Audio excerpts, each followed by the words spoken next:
नमस्कार मित्रांनो, श्री स्वामी समर्थ. सर्वप्रथम सर्वांचे आपल्या श्री स्वामी समर्थ चॅनलवरती खूप खूप स्वागत आहे. स्वामी तुमच्या सर्व चांगल्या मनोकामना पूर्ण करू, तुम्हाला सुखात आणि आनंदात ठेव, हीच स्वामी चरणी प्रार्थना. चला तर मित्रांनो, आजच्या नवीन व्हिडिओला सुरुवात करूया. मित्रांनो, मार्गशीर्ष महिन्यातील महत्त्वाचा दिवस म्हणजे मार्गशीर्ष पौर्णिमा आणि याच दिवशी दत्त जयंती सुद्धा साजरी केली जाते. आपल्या सनातन धर्म दत्त जयंती ही अत्यंत महत्त्वाची मानली जाते. या दिवशी भगवान दत्तांचा जन्म झाला असं म्हटलं जाते. मार्गशीर्ष पौर्णिमेच्या दिवशी मृग नक्षत्रावरती संध्याकाळी दत्ताचा जन्म झाला, म्हणून त्या दिवशी दत्ताचा जन्मोत्सव सर्व दत्त क्षेत्रामध्ये साजरा केला जातो. असं म्हटलं जाते की जे लोक या दिवशी व्रत करतात त्यांच्या सर्व मनोकामना पूर्ण होतात, तसेच भगवान दत्ताचा आशीर्वाद देखील प्राप्त होतो.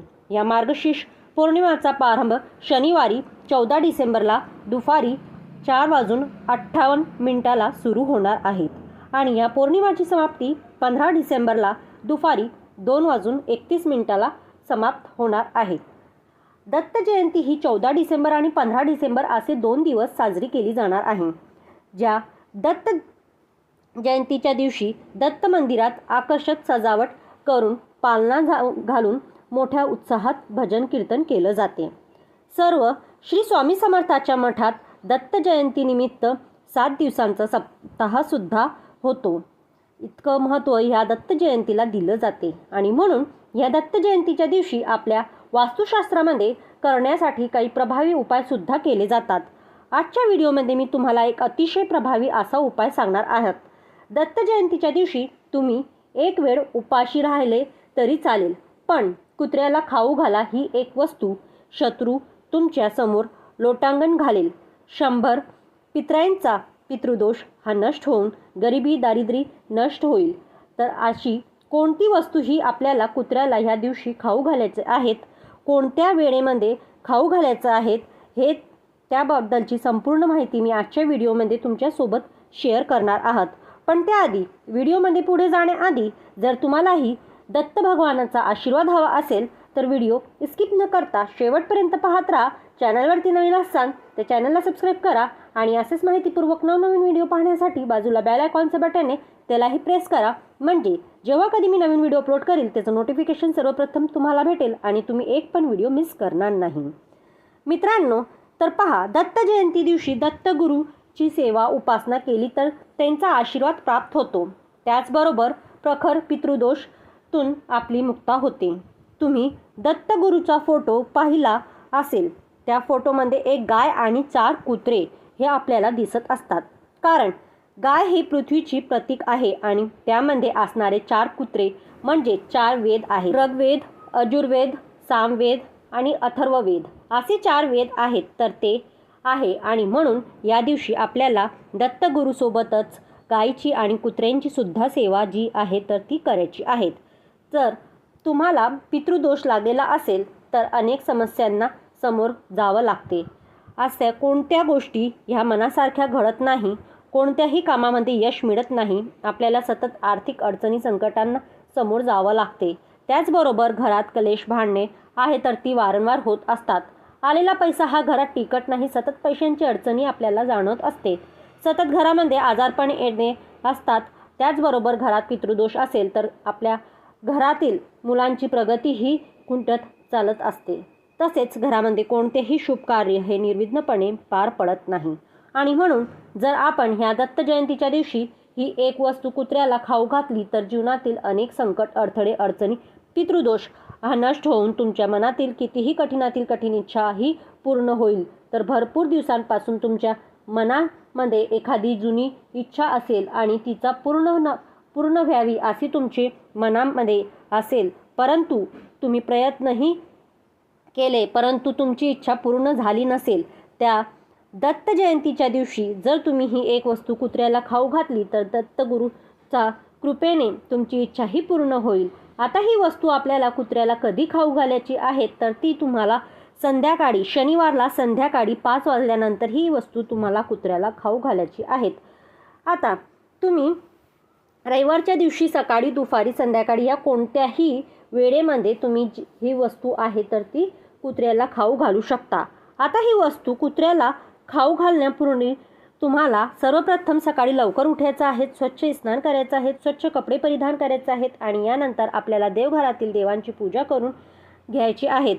दत्त यांचा फोटो असेल तर फोटोची पूजा करून घ्यायची आहेत, पुसून काढायचा आहे. त्याचबरोबर मूर्ती असेल तर मूर्तीची अभिषेक करायचा आहे. यानंतर आपल्याला त्यांची पूजा करायची आहे. त्यांना आपल्याला हळद, कुंकू, अष्टगंध, अक्षता, फुलं अर्पण करायचे आहेत. या दिवशी शक्यतो पिवळी फुलं अर्पण करावी. पिवळ्या रंगाचे नैवेद्य अर्पण करावे, जसे की पिवळ्या रंगाची मिठाई असेल किंवा केळी असेल तर ते तुम्ही अर्पण करू शकता. तर मित्रांनो, अशा प्रकारे तुम्हाला पूजा करून घ्यायची आहेत.